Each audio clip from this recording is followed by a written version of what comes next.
Welcome to the second full episode in our All Hazards Project Management series, What EMTs Can Teach Us About Failing Projects.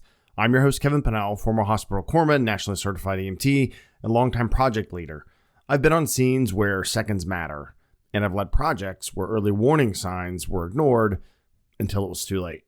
In this episode, we'll apply a trauma checklist using emergency medicine called DCAP-BTLS to assess and stabilize failing projects.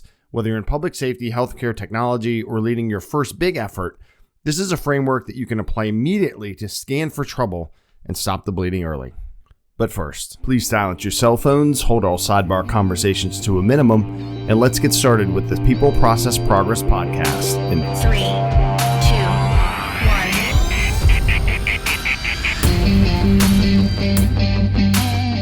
Hey everybody, welcome back to episode 2, What EMTs Can Teach Us About Failing Projects, part of the All Hazards Project Management series. So what is this DCAP-BTLS?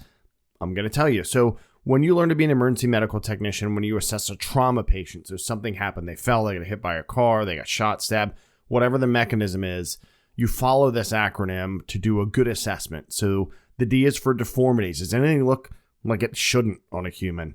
What are the contusions? Those are bruises. Abrasions, that's like when you get road rash. Punctures or penetrations, stab wounds, bullet wounds, nails, whatever. Where are the holes? Where's the blood coming from? Burns is B. That's pretty obvious. They could be little to full thickness, bad burns. Where's their tenderness? So where when I squeeze a little bit or push a little bit, does it hurt? Lacerations, those are cuts. And swelling. What is swollen and it shouldn't be? So that's what DCAP-BTLS stands for. And it's a sweep that you do, and you learn it when you're an EMT. You do it in the field. You may do it a little quicker, a little faster. You may not spell it out in your head every time. However, it's muscle memory, right? You learn to apply it. And so now we're going to walk through a version of DCAP-BTLS, but for failing projects. And so what we're going to talk about is deviations, communications, accountability, process, bottlenecks, tension, leadership, and stakeholders. But let's dive into each one of those. So for deviations, like in trauma, right, a deformity is pretty obvious. If your leg's 90 degrees the wrong way, that shouldn't be happening. In a project, deviations from scope, schedule, cost, quality, right? They can be small cracks. They can start to kind of happen slowly, but they can get big over time. They can cost more money and more time. So what do we do about that? We do regular checks, right? As a project manager, you should be checking. It doesn't matter what field you're in. Are we in scope? Are we doing too much? Are we not doing enough for the scope? Are we on schedule? If we're not, let's figure that out. And we'll talk about that through some of the rest of the assessment. Are we spending too much money? What's our cost like? Are we right on? Are we going to be under budget, which is awesome? And then what's the quality? That's kind of the fourth thing of the big four for project management: scope, schedule, cost, and quality. So those are deviations as opposed to deformities that we're going to look for. And so a way to help prevent this and to keep track of these is some basic change control process in your project, right? Hopefully your organization has that. But at the project level, we don't want to just change. Nope, let's just add this. Let's spend more. Let's buy this. We want to talk about it, get approval, track those decisions. And so that's really important. So the D for project management is deviations. Where are we off in the big things? The C, instead of contusions, which are bruises, where are communication breakdowns, which could be, right, communication bruises. So if your team isn't talking, they may not be listening or receiving the message to each other. There's tension that'll build, which we'll talk about later. But we need to have a good collaborative communication plan, because I can make a communication plan in like a minute, right? But I just make it, and that doesn't mean everybody agrees with it or they know what we're doing or that they want to be communicated that way. So that's why I say collaborative, right, communication plan. And then we need to validate it. Are we having too many meetings, not enough meetings? Do we need to have some and then cancel them and come back? Are we using messages directly, text messages? So many different modalities, right? And so how we can look at these maybe near the end of the project is in our retros. If we're doing sprints and agile stuff, right? We're going to do retros every week, every couple of weeks, every 3 weeks, whatever your sprint tempo is. And then for regular projects, we'll say the traditional waterfall, we're going to have lessons learned survey. So I'm going to ask you, what are 3 things that work well? What are 3 things that didn't work well? I call out communication specifically in my after action reports or lesson learned surveys, and say, how was communication 1 to 5? How was resource coordination? So I call out those big things, and that can help prevent these communication breakdowns in the future. And if we ask and keep track of it during the project, we can keep track of that before they become a problem. So A for accountability, instead of abrasions, right? They strip away the skin. So accountability kind of strips away that ownership, right? So we need to know who owns this task, right? We don't want to lose coverage of the task and the knowledge that that person brings to the table. And for us as project managers, we need to clearly identify that early and ongoing, right? So the best way I've found to do that is an org chart. It's one of my has been the big 3, big 4, et cetera, of project management, is an organizational structure. Boxes with names in it or positions that are connected that show who's working with who, and then a RACI matrix, right? And that's where we can see who's responsible, who's accountable, who we should consult and collaborate with, and then who do we keep informed, right? Those are helpful. They're pretty quick to use. You go over that with your team. They know who's who in the org structure, who's who in the RACI structure. And then you really want to call out when you're doing your status meetings or you're helping your team facilitate maybe a planning meeting or requirements gathering, is who's responsible for this, right? And if you're not here, who can do this in your absence, or who should we ask, which is typically kind of your resource manager. So we are checking for deviations. We are looking at communication breakdowns. We are owning accountability gaps by helping folks take ownership. And instead of punctures, we're going to look at process misalignment. A broken process makes people work in silos. So if we're not bringing folks together, then they're going to do the work on their own, how they think it should happen, and that could be a problem. So let's not have process misalignment. And to do that, let's regularly compare what we're actually doing with our plan, with the most efficient type of plan that fits our project. Because remember, there's no one perfect style. There's a core guideline, and then we make that work for the team that we have and the skills and the definition of done, or what done looks like, all those kind of things. Then we look at where the gaps are. How far off? Is it okay that we're off and we're still working if we're misaligned and we're defining kind of a new process?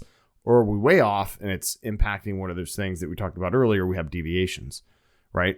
So I found that revisiting the process with the team, certainly at kickoff and then intermittently, hey, you all, we agreed that we're going to do this in sprints, or we're going to use waterfall, or we're going to use this Kanban board, which I'll talk about in a second, to just everybody's going to track their own thing, whatever it is. We need to figure out what's being skipped if our process seems misaligned and people don't know what we're supposed to do and where we're headed. So the B in trauma assessment is burns, right? Those are hugely important. They heal really slow. You lose heat. They hurt. They're awful, right? And bottlenecks for us in projects can happen when there's one resource, right? The team is overloaded. Everything's backed up. They're also pretty painful when you're on a project. And I just mentioned Kanban boards, and that's those boxes you see on a screen. You can drag around and change the status or the phase or whatever you want to set it to. But it's a great visual tool to monitor task congestion, right? If you have these 4 things sitting in this one column and the others are moved ahead, it's pretty obvious what's happening, right? It's a simple tool. It provides immediate visual feedback on where the work is. And then you can reach out to the folks that own those, that are identified in those cards. Typically, they're on the Kanban board, and say, hey, how can I get you some help? And that's the action really we want to take, is to talk to our team members openly, right? About what's your work capacity? How are you feeling about this work? Can I help you get more time by talking to your resource manager? Do I need different people with different skills because we've gotten to a point where maybe they're over their head, or, it's just not their area of expertise, and that's okay. But for us as project managers, we need to be looking at these bottlenecks. The T instead of tenderness, right, is team tension, though. Folks can be pretty tender sometimes, right? If folks aren't getting along, or they're angry, or they're sad, or they just, whatever reason. And they may not say it out loud, but you can see the tension, right, with silence or sarcasm or disengagement. And even on virtual meeting calls, you can read body language. You can hear emotions in your team members' voices. And that's why I think it's so important in this kind of disconnected but always connected age that we be on camera, right, that we can see each other, hear each other clearly, because that makes a big difference in our humanity across all this technology. And as a project manager, don't ignore this, right? Set up some one-on-one time with your team members. When I was leading the IT portion of a big hospital build, I had one-on-ones with my project managers regularly, so I could get a tempo. How can I help you? What's happening? Not necessarily a status report, right? It's, do you have any blockers? Is there anything I should know about? Here's some things you should know about that I've heard, right? And dig into how you can support them more. The other thing we need to do is reinforce team norms and what's acceptable boundaries and what's not, right? Early in throughout the project. So I shared this in my book, The Stability Equation, the quote from a good buddy of mine: what you allow in your presence, you promote. So don't allow negative team talk, right? Or generally rude behavior, or just stuff you wouldn't expect out in public, right? During calls or team interactions, because that is for sure going to create team tension. And you as the project manager need to help reduce tension and just help people be civil, because people are going to be tired. They're going to work long hours, particularly when you go live or you're crunching through a build or whatever it is you're doing. And so you need to be able to step away and look at that and see what's happening and help folks kind of ease the pressure valve, if you will, and be less tender. Leadership gaps. So that's the L. So lacerations are cuts, right? They're clean. But when there's leadership gaps, right, it's very clear that that's happening, but we'll lose support and momentum. And the project with absent or reactive leaders becomes vulnerable, just like an open cut, right? So we need to have recurring alignment meetings with project sponsors, right? In the business owner, I would say. So again, the sponsor is the person who's ultimately in charge of everything. They can approve scope, schedule, costs. We need to let them know about quality. They're the ones that said, I, as the executive, approve this project, and I'll be your point of contact if you need anything all the way up. The business owners who we're actually going to work with day to day to get things done. They are in that area. That's who we're doing the project for. They're people. So those are the two folks that I would talk with a lot and see, and one, let them know about things I notice. And then when they notice things in the team, they're going to let me know, and then I'm going to help work them out. Right. So we talked about the RACI matrix and the org chart. We all know whoever's at the top of the org chart's in charge, but it's really good as a project manager to develop a professional / interpersonal relationship with the sponsor of your project, because you all are going to be in lockstep and in the business owner the whole time, and then probably for a while afterwards, and then in other projects and things like that. So clearly document those decisions that the leader makes. Ask for help from the leader, especially when you're doing some change management stuff. Hey, I could really use your help in carrying this message out and reinforcing this message and these actions, because it's a new process for your team and they're very uncomfortable. And then you've built that relationship with the sponsor and the business owner, and then they can carry that out for you. So the S on our trauma assessment is swelling, right? We hit something that swells up. It's our head, it's our leg, it's something like that. The S in projects is stakeholder misalignment, right? So just like the tension we talked about a few letters earlier, everything can look fine until it's too late. So let's say the stakeholders are the technology team and the clinical team, and there's a business component.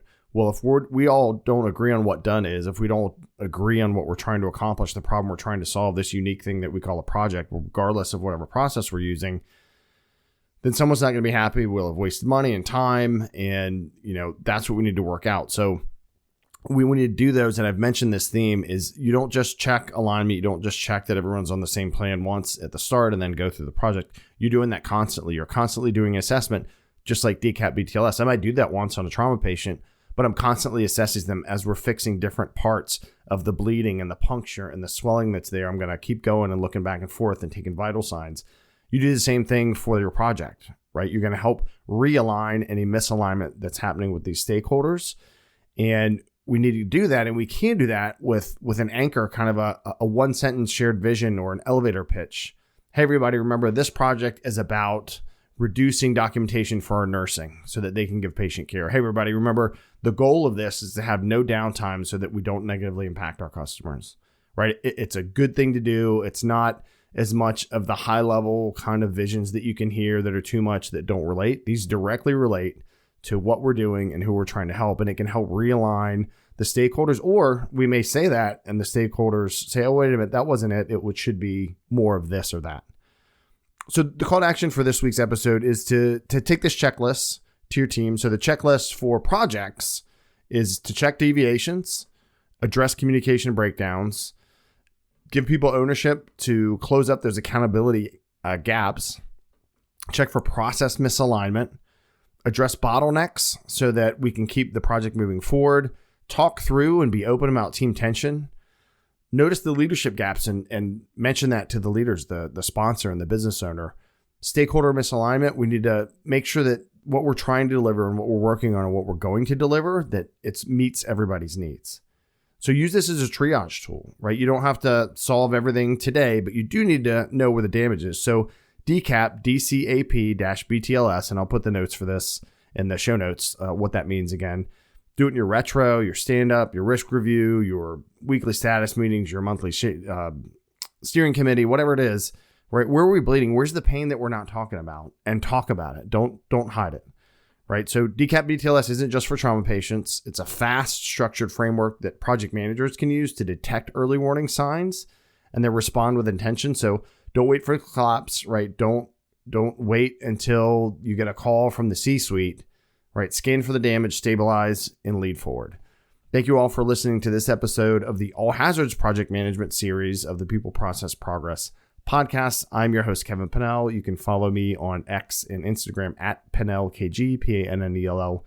KG. You can go to peopleprocessprogress.com to listen to this episode, to look at back episodes, different posts. There's some resources there. You can buy my book, The Stability Equation, 7 Pillars for a More Balanced Life. You can take a free assessment there, see where you need to focus on. Is it in your ownership? Is it your mindfulness, your movement, your boundary setting, your connection making? You have to get better sleep and have faith. So you can plug in where you're at, what you're doing, what you're not doing, and kind of get a start there. There's also a free field guide from that, so you can get some tools and techniques to help you balance yourself. Because again, whether you are in public safety or project management, we need to take care of ourselves while we're trying to do all these other assessments for other people. And one way to take care of yourself is through fitness, right? And so I have a YouTube channel, Pannell 5 Fitness Club.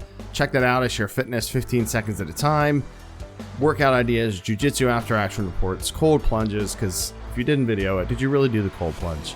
Thank you all very much again for being here on the People Process Progress podcast. Stay safe out there. Keep putting people first, combine your processes, and make progress together. Godspeed, y'all.